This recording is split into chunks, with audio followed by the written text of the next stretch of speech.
Welcome, ladies and gentlemen, to this Praxis webinar, and we'll be discussing everything you want to know about the program.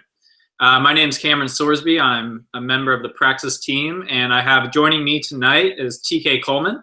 T.K. Coleman is the Education Director for Praxis, and he has also worked as a licensed financial advisor for American Express, a corporate trainer for National Seminar Group, a Director of Business Development for Rock City Films Entertainment, and an educator for the continuing education divisions at Graceland University and Rockhurst University. TK is one of the more inspiring people I know, and he blogs daily at the self-determinism, creativity, and philosophy at tkcoleman.com. I highly suggest you working it out. So TK, let's get our conversation going. What's Praxis? What is it all about? Oh man, well, philosophically speaking, Praxis is all about helping a generation of young learners develop a philosophy of work and decide for themselves what they want their relationship to their career to be, and to not approach work by being on autopilot, to not approach it as if it's something that they have to do, to not approach it as if it's something that just involves going through the motions, but to think critically and creatively about how they want to create value for the world, about how they want to express their creative impulses, and to find ways to do that that not only makes them come alive, but that also creates wealth for others and is reciprocated as a result. So that's something that we aim to achieve with Praxis. And the way the program works essentially is it's a 10-month program, and we pair our participants up with one of over 150 business partners that we have around the United States. And they spend 10 months working with our business partners, getting a hands-on educational experience. It's not just another entry-level position. If all you want to do is go get a job doing entry-level work for minimum wage, you definitely don't need Praxis for that. We're not in the business of placing people at entry-level positions. In fact, one of the agreements that we have with our business partners is that no more than 50% of the workload can consist of entry-level administrative tasks. We want the participants who go to the business partner to do work that involves them learning how to understand the nuts and bolts of what it takes to run a business, what it takes to operate it from a managerial point of view, what it takes to create real value for customers. We want them taking responsibilities. We want them being held accountable for setting goals and meeting those goals. And we want them leaving that experience that they know how to do more than just show up and expect to receive a wage for taking up space and breathing air. But we want them to have confidence in their ability to identify problems, figure out creative solutions for those problems, and to take charge of creating value in the marketplace. So that's something that's a huge aim for us. In addition to the business partner experience, we also have a dynamic curriculum experience where, in addition to their 10 months that they're doing with the work, they also study philosophy, they study history, they study economics, they also do personal development projects, they study finance and accounting, and they study all of these things with a unique emphasis on taking this information, not just thinking about it theoretically, but thinking about it pragmatically, always holding themselves accountable to the standard of how can I use knowledge, how can I use concepts to create the results that matter most to me and to create value in the lives of others. So in a nutshell, that's what Praxis is all about. But of course, we can get into some details and particulars.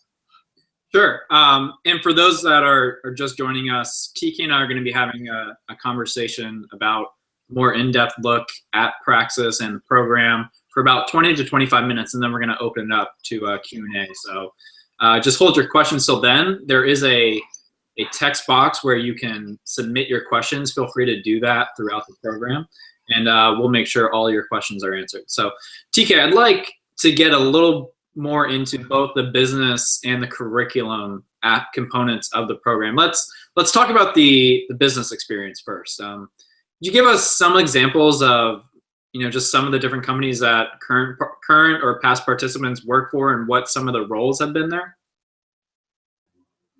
Absolutely. So as a preface to talking about this, I just want to say, in a lot of the debates on what the best approach is to education, people tend to fall into either or thinking, where they say, well, the best way to learn is to go in the real world and get experience by doing work. And then there are others who say, no, no, no, the best way to learn is to be in a classroom and to interact with experts and to study ideas in that particular way. And we say there's no need to take an either or approach on any of these things. You can learn in both of these ways, and that's exactly what we do.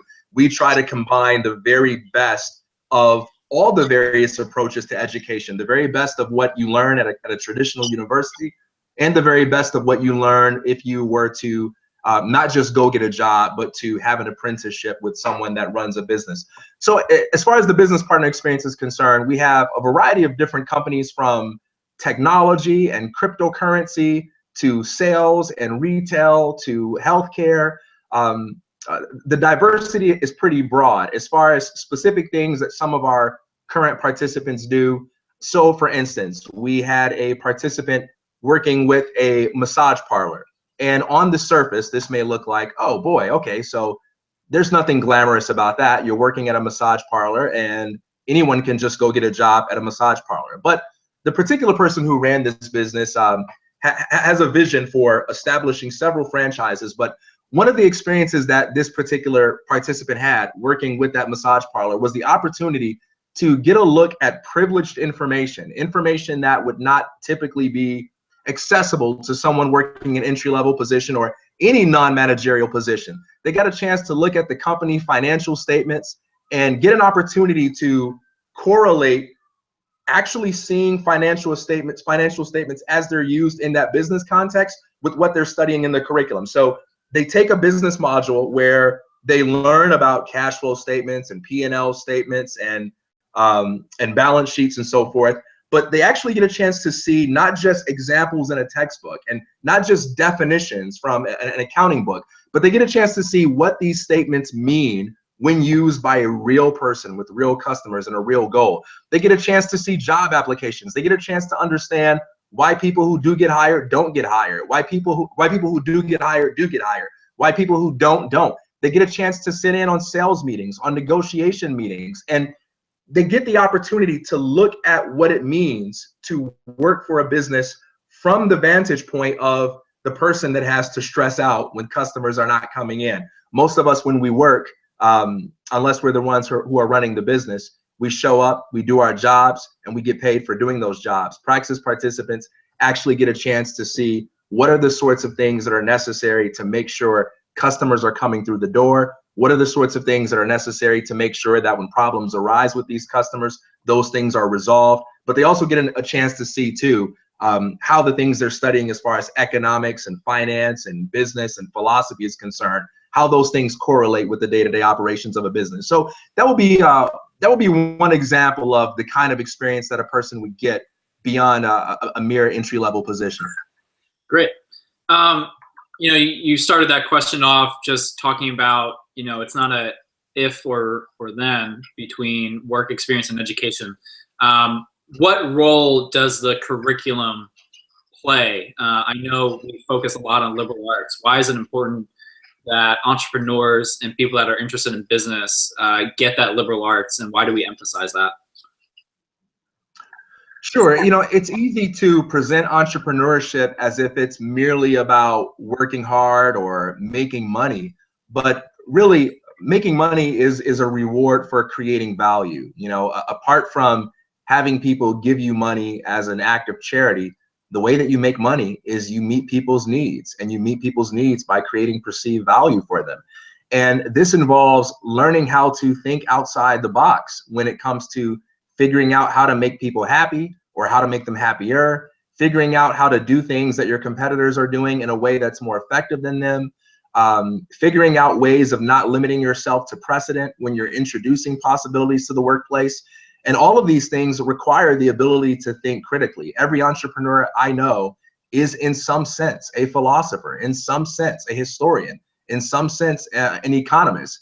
They may not do these things well, but they certainly make assumptions that can be argued for or against using philosophical thinking, historical thinking, economic thinking. So the more you do these things consciously and clearly, the more effective you can be at doing the things that would make an entrepreneur successful. Let's talk a little nuts and bolts about the actual curriculum. Can you kind of take us through an overview of the 10 months from the curriculum side? Absolutely. So we start with the philosophy module, and the purpose of starting there is because we believe that in a sense, everything that they study is philosophy, but just philosophy applied.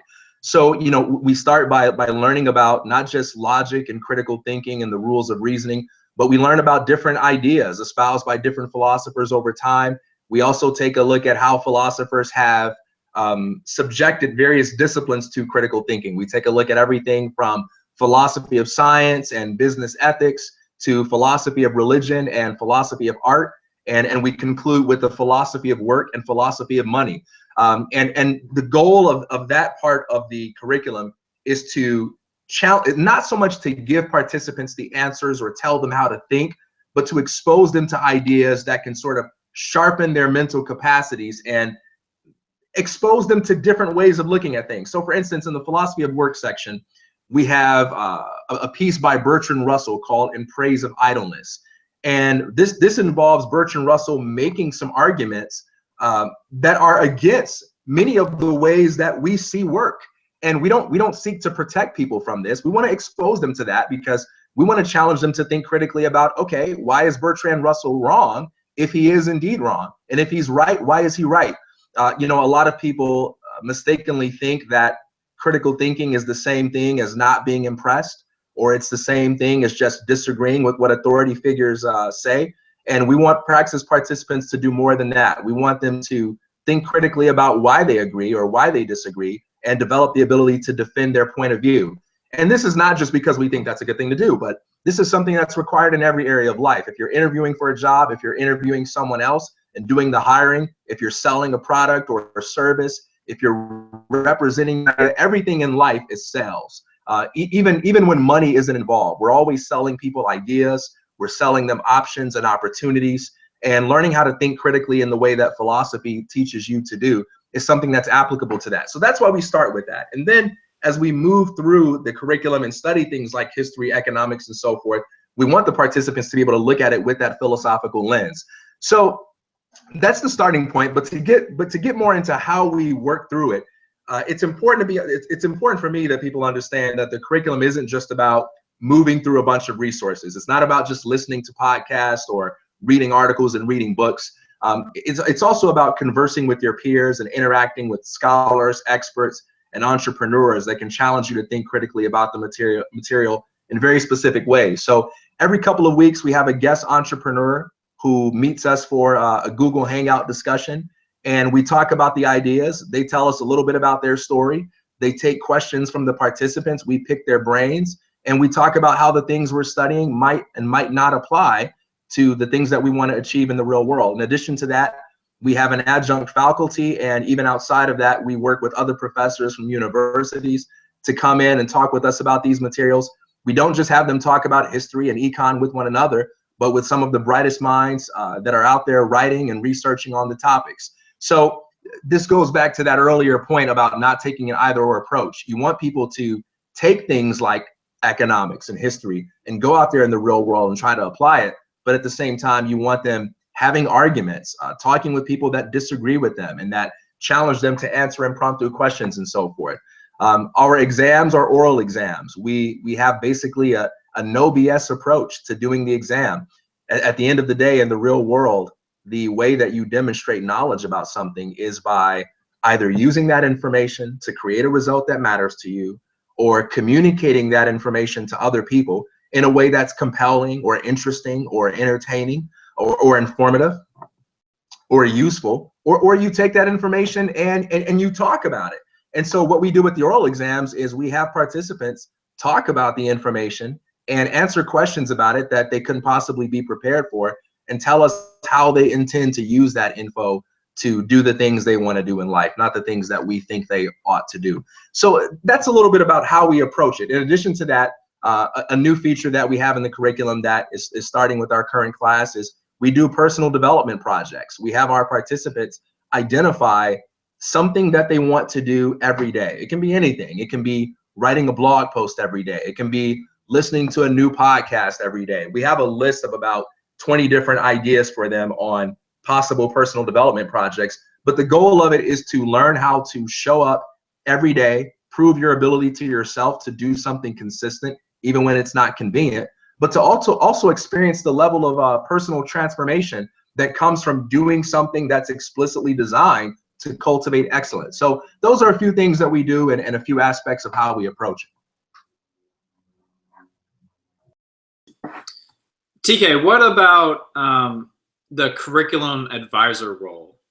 And I think that's really important in how it separates the curriculum experience from just like an online education program. Can you talk about the role that advisors have with the participants?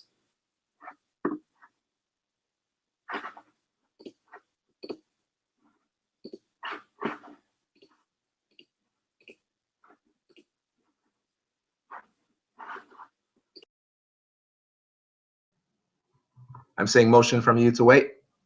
Yep, sorry, I had you muted. Go ahead. No problem. So while the participants work through the materials in the curriculum, they have weekly or bi-weekly meetings with their curriculum advisor. And the goal of this meeting is for them to go over what the participants' goals are for the curriculum. So when the participant first starts the Praxis program, they identify what it is they want to achieve. What are you going to be disappointed about if these things don't happen, if you don't learn these things or develop these skills? And what are you passionate about achieving by the end of this program? So every week or every other week, depending on the needs, once again, the curriculum advisor will review those goals. They'll talk about them. Are they on track? Are they fulfilling them at a good pace? If not, how can we support them and help figure out a way to get them on track? In addition to that, we talk about the business partner experience with them. How is that going? How do they think the business partner perceives what they do? What are some challenges? What aspects of working with their business partner do they not like? What aspects do they like the most? Then we challenge them to think critically about how they can improve their performance. What are they doing well, and how can they improve that? What are they not doing so well, and how can we improve that? In addition to that, we talk about the materials in the curriculum, and if they have any questions, if there are any ideas that are difficult for them to understand or difficult to see the relevance of. In addition to that, we do mock exams, and we also just talk with them about anything they want to discuss with us that might be a hang up, that might be a distraction for them, or that they just may want help with. And that can be anything. That can be their plans after Praxis, or that can be dealing with problems that they may have with a coworker, or dealing with their own fear about articulating a need in the workplace, or something along those lines. So that's the role of the curriculum advisor. And the interaction doesn't just stop there. So they also meet with one another to have their own group discussions where there is no Praxis staff present. In addition to that, they also have meetings where guest entrepreneurs are there, or also meetings where professors are there as well. But the role of the curriculum advisor is to make sure that along the way, we're not just providing guidance, coaching, and mentorship, but we're also staying in touch with what they need, what they're struggling with, so we can support them. Because at the end of the day, we believe that education should be oriented around the goals of the learner, and we want to help them fulfill those goals. Yeah, so let's talk about, what type of people do participate in Praxis. What are the participants like? What are they trying to get out of the program? What are their backgrounds? What are their goals after the program? Sure. So we have a wide variety of participants who do the program. Lots of people ask me, can I do Praxis if I'm still in college? Or some people say to me, hey, look, I don't have a choice about opting out of college. I must finish. And, is your program something still, something I can still do? So we have participants who have graduated college and they come to Praxis because they want to facilitate their transition into the real world. They may not know what they want to do just yet, or they may know, but they want to have some more experience so they can bring more value to that experience. So they come to Praxis for that. Then we have some participants who are in college and they use Praxis as a gap year program. We have some participants who graduated high school. They know for sure they don't want to do college, or they're still thinking about that. Jury's out on that. And they decide to do Praxis as an alternative to sort of get some real world experience and explore what they want. So we have a pretty wide range of participants who do the program. I would say as far as what we're looking for is concerned, we're mostly looking for participants who are self-directed learners, people that want to take charge of the learning process, people that want to have input. So if someone just wants to be told what to do by an authority figure who claims to know what's best for them, they probably would not be a good fit for Praxis. Although we certainly could do a lot of help with deschooling them and helping them break past that mentality. In addition to that, we look for participants that are ambitious, participants who don't necessarily know for sure that they want to run their own businesses, but who know for sure that they want to approach their professional lives like artists, like entrepreneurs, that they want to take the creative lead. And that's something that will support them in doing and try to create the experiences that will help them learn how to do that more effectively. TK, what role does the portfolio project play with the curriculum? What's the value to be gained there? Sure. So one aspect of the curriculum experience is that each of our participants create what we call a portfolio project. And the basic goal of the portfolio project is for them to actually build something that will help promote their own personal brand, and that will function as a signal to the real world of their ability to create value and get stuff done. So it can be a variety of different things. It can be a business plan for an entrepreneurial venture they want to take. This is what the majority of the participants end up doing. Many of them come to Praxis knowing they want to start a business, sometimes having an idea of the kind of thing they want to do. And so their portfolio project may be to create a business plan and to identify a couple of metrics they want to hit to indicate that they're moving things in the right direction, but before it's time for them to give their portfolio presentation. Others have chosen to do a more large-scale personal development project, and they choose to blog about it. So they identify a few things they want to do to make themselves a better person, and they update on their blog every day what it is they're doing, what they're learning from it, and they make that available to the public. So those are a couple of things that people do, but we pretty much give them freedom to determine what their project is going to be. But the goal of it is for them to build their brand and show the world what they made of, what they learned from their experience in the curriculum and the business partner, and how they can use that to create something tangible. Great. Let's get to some questions from the audience, and we can always go back and discuss a couple more things further. But we do have some really good questions in the queue, so let's get to those. The first one is from Tom. How are students and businesses matched up? It seems a student could go into a situation too narrow and doesn't really give them a broader perspective on business. And actually, a student who wants something narrow, could they be placed in something too broad as well? That's a very good question and a very good concern expressed by the question. So we're very meticulous with the business partner placing process, because if either party is unhappy, then that's a fail on the Praxis end of things. And that's not something that we want. It's not a good fit for anyone. So first of all, as a precondition, we make sure that both the business partner and the participant are happy before anyone signs off. So it is never the case that we tell a participant, you have to work with this particular business partner because we think they are best for you. Nor do we tell our business partners, you have to work with this participant because we think they're best for you. Both of them have the opportunity to turn each other down. So the way our interviewing process works is, once a person is accepted into the program, we then have them, by the time we've already done that, we already have a considerable amount of information from them, such as their geographical preferences and restrictions, the sorts of things they want to learn, the goals they have educationally and entrepreneurially, the sorts of things they don't like doing, the kinds of things they do love doing, what they're good at, what they're bad at, and so forth. So we already have a lot of information. But then by the time we're done with that, they sit down with our director of business development, and he goes over things with them more. And we begin by making a couple of suggestions. And they do an interview with the business partner we propose to them. And if the business partner likes them and they like the business partner and they think it's going to be a good fit, we move forward.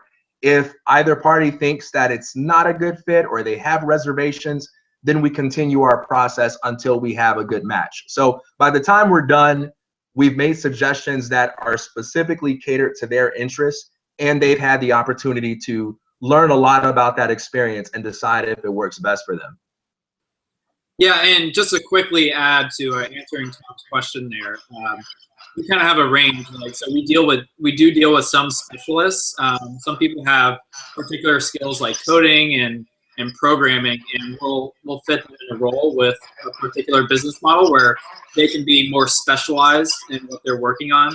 And then for people who are maybe coming right out of high school or are a bit older, but they're still more unsure of what they really want to accomplish and maybe don't have a more direct skill that they are promoting themselves, we kind of fit them into more generalist roles. So an example of this is we have a participant that's working at a BitPay, a Bitcoin exchange company, and he's been doing everything within their marketing department and getting exposed to other departments of the company. But he came in with, that raw talent that we look for, but didn't have a specific skill. So he's just getting exposure through his business role in all different aspects of the company. Right.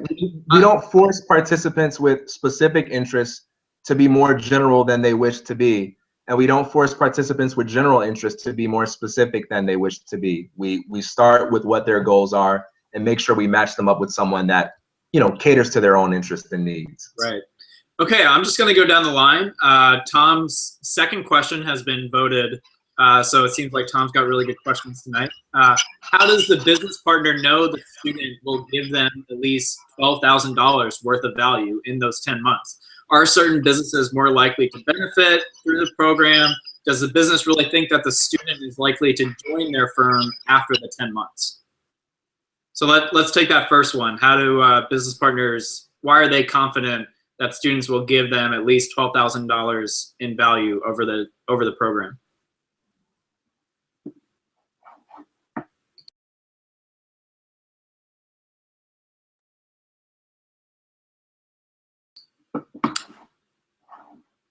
TK, it seems you're frozen, so I'm going to go ahead and talk about this a little bit. I'll actually answer the third question of, does the business really think the student is likely to join their firm after the 10 months? So the way the program works is we don't particularly sell the businesses on guaranteeing them that their program participant will be staying on board.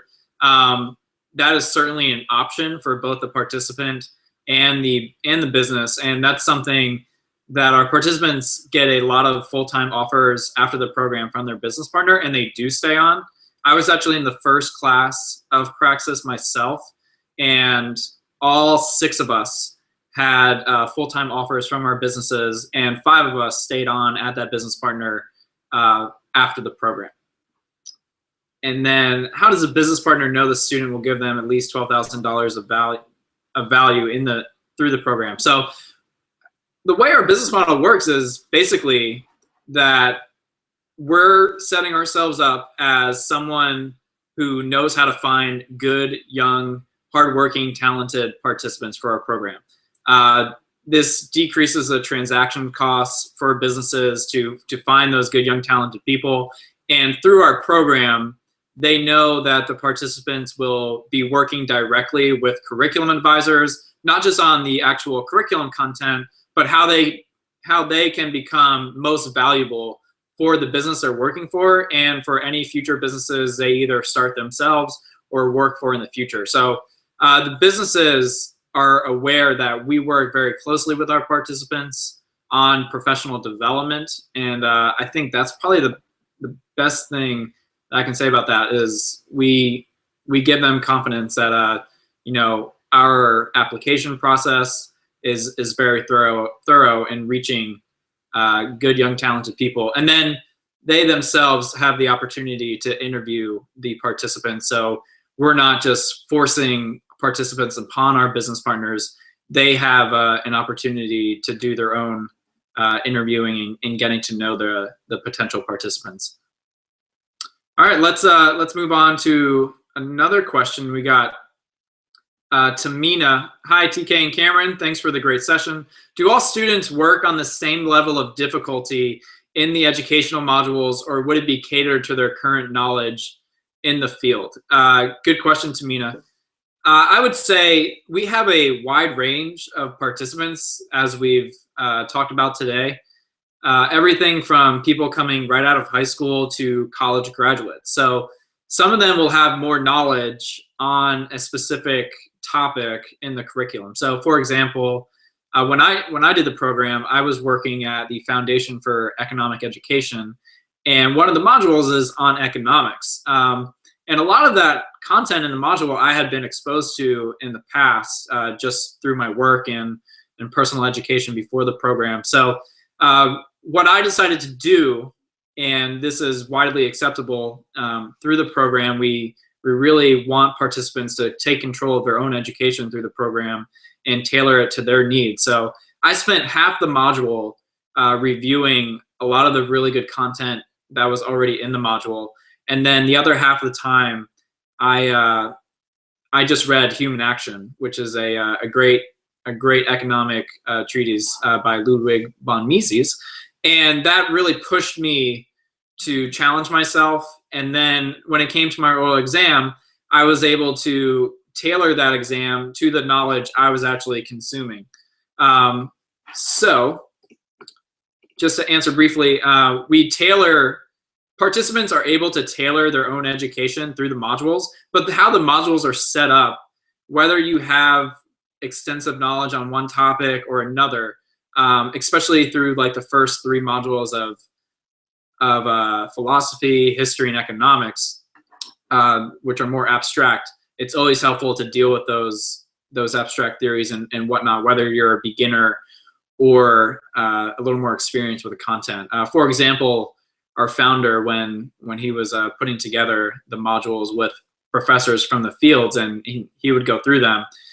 He actually has a undergraduate degree in philosophy, and he said, even being more experienced, that the going through the philosophy module in a month really gave him enough time, really challenged him, and it was probably the best experience he's had with philosophy and dealing with those ideas. So whether you're a beginner or more of an expert with a particular topic, I'm confident you'll find value in the modules, and you can always tailor those modules. You can work with your curriculum advisors to basically build your own custom module to get the most out of that experience. This probably comes up most often with our tech and digital skills module. A lot of the content in there deals with building a WordPress website, as well as learning more about Google Analytics and SEO and whatnot. If you already have experience doing that, we'll help you build your own module, essentially, so you can get the most out of the program. All right, let's move on. Hold on, kind of try to get TK back on real quick, and we'll see if we can get him on. If not, we can just go on without him. Okay, so another question we have here is, it sounds like there will be plenty of opportunities to ask an entrepreneur, professor, etc., for advice on perhaps one's own startup. But are there any other ways that the Praxis program can help those in the program more directly with their startup? So Nicholas, I'm assuming you're asking from the perspective of trying to start your own company while still in the program. So yeah, we encourage people to do that for sure, and we definitely want to be a resource for them. One example, we have a participant right now, Derek McGill, who I'm sure would be happy to talk about this after the webinar if you have any follow-up with that. Right now, he's building his own marketing strategy company, and he has kind of tailored the program to do that. So one, he's actually doing work for us at Praxis.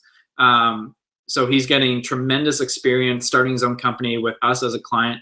And then second, he's been working directly with T.K, our Education Director, and Isaac, our founder, on kind of tailoring the curriculum aspect of the program that best fits his needs as he starts his own company. So just to put it briefly, you can absolutely tailor the program to your specific needs. I did the program, and I was actually using the program mostly for the educational aspect of how can these liberal arts ideas of philosophy, history, and economics help me as a future entrepreneur. So I kind of went through the standard module, but there is possibilities for you to kind of customize the educational experience yourselves. The other aspect is basically, what Derek works mostly with our founder, Isaac, as he starts his own company through the program, is, how can he structure his daily habits and daily goals to best help him with starting his own company. So they'll spend time working on how to structure his daily schedule. And also we have a wide network of entrepreneurs and businesses that we can kind of help you get in touch with if there are specific needs that you have that you don't think we can provide, or we feel like there are better resources out there. We're all about connecting you with those additional resources, and that's definitely part of the program to customize it to your needs. So I hope that answers your question. This question is from Quinn. Quinn asks, what sort of supplemental work can a student do to gain these philosophy, critical thinking, ethics skills? How do you expose students to these things? And what is a good way for people to refine these skills on a daily basis?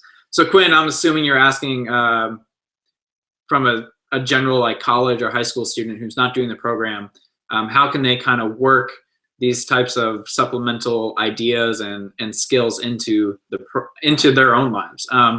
Yeah, so one of the things we talk about with Praxis is developing lifelong learners for our participants. That, education doesn't stop whether you're in an educational program or college or high school.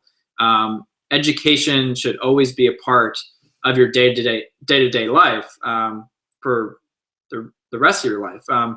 So one of the habits we try to instill in participants is how to seek out those resources that are most beneficial to the actual topics they have. One of the things I was able to develop is just finding good books that are relevant to what I'm interested in with the education industry and entrepreneurship in general, but not knowing exactly where I can find those. So what would those be? And I found some really good blogs as well. And basically I've just built daily habits of making sure I'm consuming content. And just by making sure I'm consuming content on a regular basis allows me to kind of just find additional resources through different ideas that I'm reading in books and whatnot that really lead me to other ideas that I wouldn't have been exposed to. So my one recommendation is just make sure you're consuming a lot of content on a day-to-day basis in your life, whether you do the program or not. TK, welcome back. Hey, it's good to be back. All right, we left off with Tom and his question on business partners. So how does a business partner know the student will give them at least $12,000 of value in those 10 months?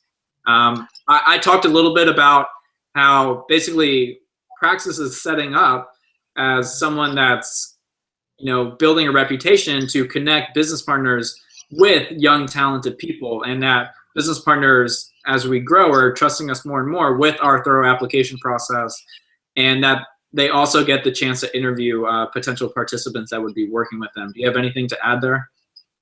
Absolutely. So one of the things I did before Praxis is I worked in corporate training, and I facilitated a lot of workshops and seminars for companies that spent lots of money for their employees to take professional development courses and personal development courses.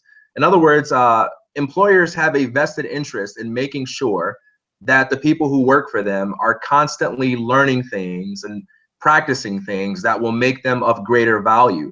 So one of the unique things that Praxis brings to the table is we are not just matching people up with business partners saying, hey, they've gone through our vetting process and we think they're a good worker, so trust our judgment. Yeah, there's an element of that. But in addition to that, we're saying to our business partners that our participants are part of a process where they are learning personal development, they are learning professional development, they are receiving coaching and mentoring so that they can learn how to become the kinds of people that are getting better for you on a regular basis. So the person you hire today is going to be better next month, and they're going to be better in month 2 and better in month 3. And that's just not the sort of thing that's typical when a business owner is hiring someone. So they're hiring people that are part of a personal and professional development program. In addition to that, there's also the element of shared accountability. They know if that any creative challenges arise with that particular participant, they can come to us and we can work it out. We can resolve it. We can communicate with them. We can develop a plan that will help them get better. And this is something that, again, is absent in a typical employer-employee relationship. So yes, Praxis does a good job of picking talent, and business partners know they're getting quality workers by trusting us. But in addition to that, they're attracted to the fact that there's a shared accountability, and they're attracted to the fact that our participants are people that are learning things that are specifically designed to help them create more value in the workplace every day. Yeah, this next question is from Evan. What are the experiences of those who relocated really far from their homes? Did they ever feel a disconnect from fellow Praxis members or their surrounding communities? If any students had any problems, how did they overcome that sense of doubt and that challenge that goes along with moving to a new city? Sure. So first, a number of our Praxis participants have actually blogged about this on the Praxis blog, and you can see some of their stories for yourself, how they dealt with the creative challenges of moving to a new city. But one of the things we do is we create a sense of community, and we try our best to make sure that Praxis is not just another MOOC or just another online school. So again, this isn't just about people moving through a list of resources and never hearing from anyone else again. We have weekly group discussions where participants interact with their peers. But in addition to interacting with peers in their own class, we have group discussions where Praxis alumni and Praxis participants from different classes all come together. And we not only talk with the people that are there as our guests, but we'll also catch up with one another and talk in that way as well. We also are together for our opening and closing seminar also. So in addition to making sure that people are talking with their curriculum advisor, we encourage a lot of interaction amongst one another so that they can get the very best ideas from their peers on how to live, how to get the most out of the Praxis program, and so forth. But I would say, look, moving to a different city, whether you're doing that because of college or because of Praxis, it's certainly going to be a challenge to move away from your friends or your parents or your familiar environment. But you know, this is something that people do all the time, but we do try to create a sense of community to make sure that people feel like they're not alone out there and they have peers. Moreover, if we connect someone to a business partner in a particular place, we usually have that usually means that we have connections in that place. So we also go that extra mile and try to connect our Praxis participants with people that we know in those areas. So one of the added values of doing the Praxis program is you're not just getting a business partner experience, you're not just going through a curriculum and learning information, but you're also getting access to a wide network of other entrepreneurs and investors who live in these different places where we have business partners who can provide mentorship, guidance, coaching, friendship, so forth. Yeah, TK, this is a question that came up when you were away, but I just wanted to give you a chance to discuss it. Sounds like there will be plenty of opportunities to ask an entrepreneur, professor, etc., for advice on perhaps one's own startup through the program. But are there any other ways that Praxis can help those in the program more directly with their startups? Sure. So, I mean, you know, at the end of the day, you know, thinking about what you want to do and getting advice from other people about how to do it more effectively is only one very small aspect of running a startup. There's also the taking action and holding yourself accountable to setting concrete, measurable goals and identifying specific but realistic action steps you can take to move towards those goals. And this is one of the main things we provide for our participants. We spend time with them, helping them work their way through the mental complexities of figuring out what they want. But once they know what they want, we'll help them formulate a plan that can help them create those goals, and we'll help hold them accountable to actually reaching that plan. And we'll connect them with the kind of people who can do the things we can't do if we need to go outside of Praxis staff to make those things happen. Yeah, and one of those resources I didn't mention before is that there is a Praxis advisory board that's made up of some of the CEOs and founders of our business partners. And as part of the Praxis Alumni Network, you will have access to them for potential mentorship if you both you and the advisory board member feels comfortable with that. So that is another resource that we do provide to alumni. All right, let's. We have a question here from Jeremiah. How strong are the relationships with the Praxis staff and Praxis participants after the program? And I'll just add on to that, talk about not only after the program, but during the program. Sure. So, you know, we respect the autonomy of all of our Praxis participants, so we never force anybody to communicate with us. Our participants are free to be as uninvolved or involved in our lives as they like to be once they're done with the program. But we make every effort to maintain connection because, to be quite honest, we feel like Praxis is a family. We do what we do because we love doing it. We love helping people. And one of the best ways to help people is to connect with them on a personal level, to get to know them, to not just treat them like, you know, numbers with goals, but to get to know the psychology behind those goals and to connect with them at that level. So as I mentioned before, when we have these group discussions, everyone's invited, including Praxis alum. So we have several Praxis alum who jump in on the group discussions and they answer questions, family themselves. In addition to that, one of the things we are in the process of doing now is having an annual Praxis reunion where the alumni will be invited to join current or current Praxis participants at either our opening or closing seminar. So, and in addition to that, our doors are always open. I stay in touch pretty regularly with Praxis grads. I talk with several of them. I reach out to them personally by email at least every month just to see how they're doing, but my doors are open to them. Some of them will give me a call every couple of weeks and we'll talk, but I'm always available to just be there and be someone they can bounce ideas off of, help them brainstorm or work through problems they're going through. So Praxis participants are like family to us. All right, let's take another one. This one comes from Matthew. Matthew asks, for individuals who can be somewhat indecisive, how much of a difference in decisiveness is noticed by both others and themselves by the end of the program? How does Praxis cater to different levels of decisiveness? Sure. So I would say most of our Praxis participants recognize an increased level of decisiveness once they go through this program, because part of the educational process is to make decisions. So we believe that education is about much more than content. It's also about context. So it's not just about what you learn, it's also about how you learn.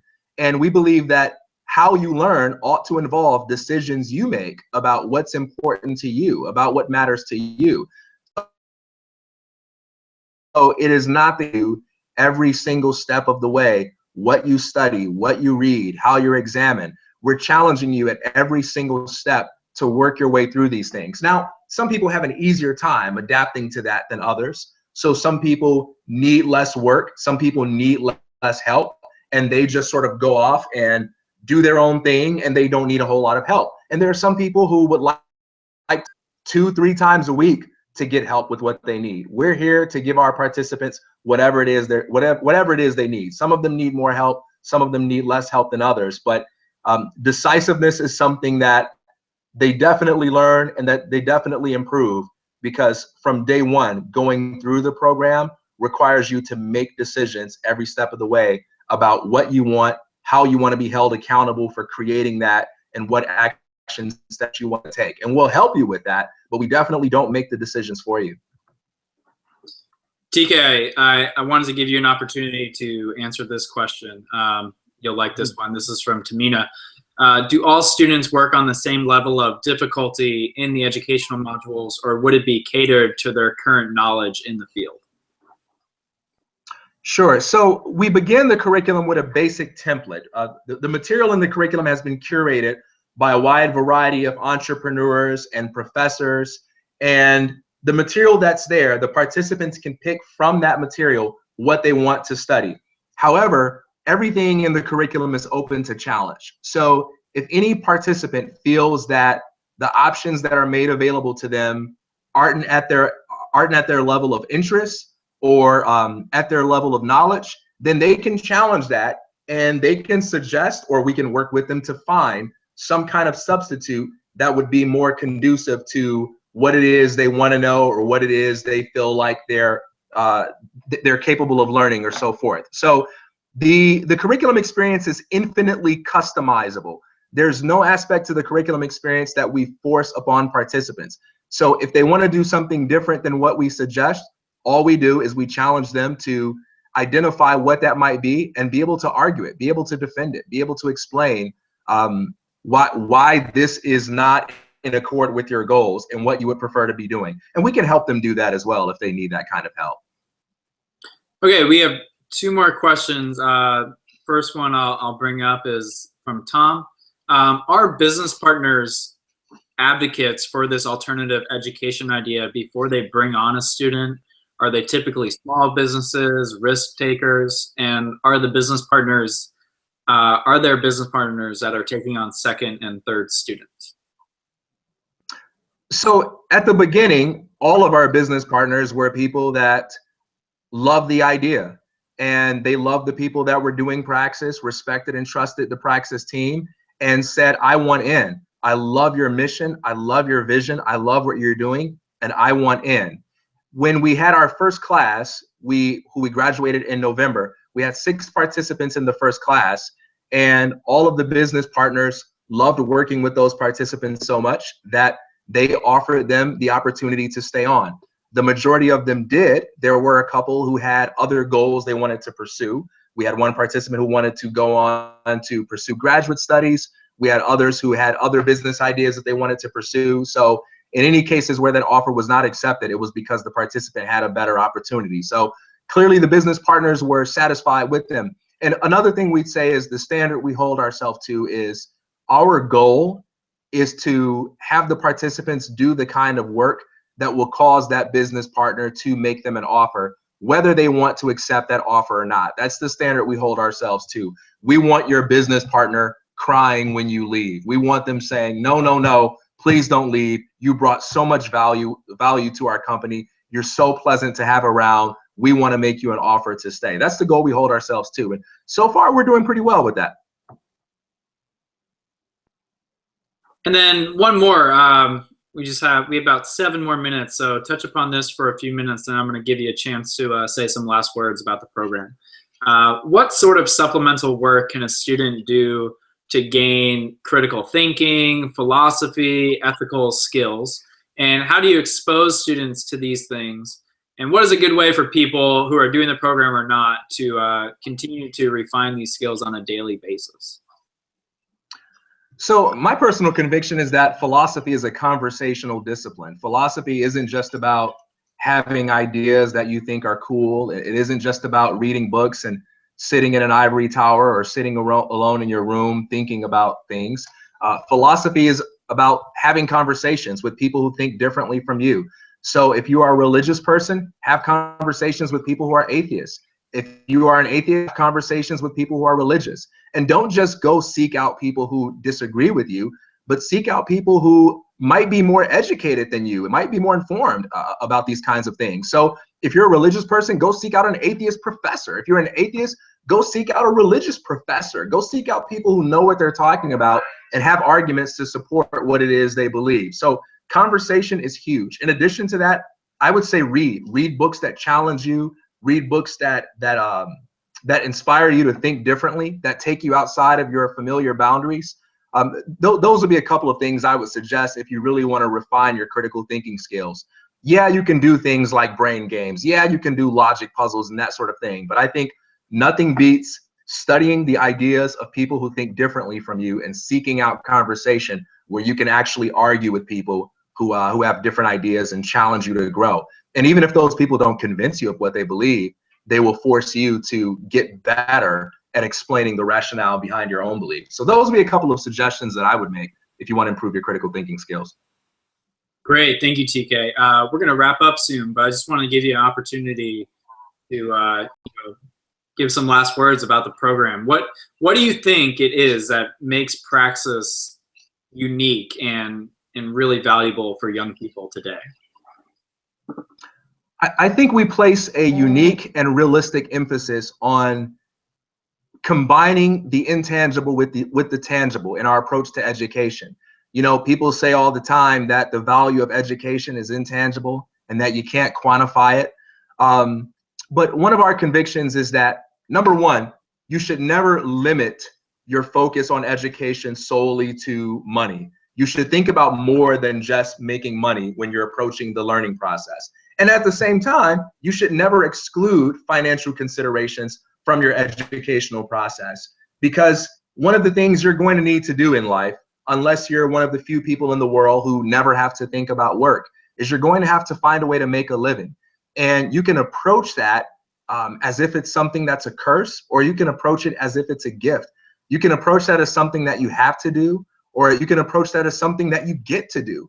And you can approach that as something where your ceiling is something that you mildly tolerate, or you can approach that as something where you can go to work every day and you can say, thank God that I get to do this for a living.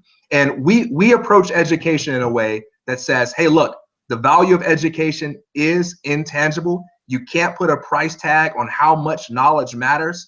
However, do not think that means you should eliminate the need for thinking about practical matters like how you're going to make money or what you're going to do for a living. We think those things are so important, and we think that everyone out there deserves the opportunity to wake up every morning and make money doing something they love, and not go to their jobs experiencing angst and anxiety because they never thought about the tangible aspects of education, because they never thought about the cost, because they never thought about the price tag, because they never thought about a job, and they only focused on the intangibles of studying things like philosophy and history. We want participants to focus on both. Ideas matter independently of their ability to help you make money. And at the same time, what you do for a living matters, and you owe it to yourself to do something that is meaningful to you personally. And we'll help you learn how to do that. We'll help you figure that out. We'll help you find what you love and translate that into a fulfilling career that doesn't just make you happy, but that also creates wealth for others and yourself. Great. TK, thank you very much for joining us tonight. That's all we have for tonight. I'll be posting both me and TK's contact information in the event page. If you'd like any follow-up questions for us, we'd be more than happy to answer those. And thanks for joining.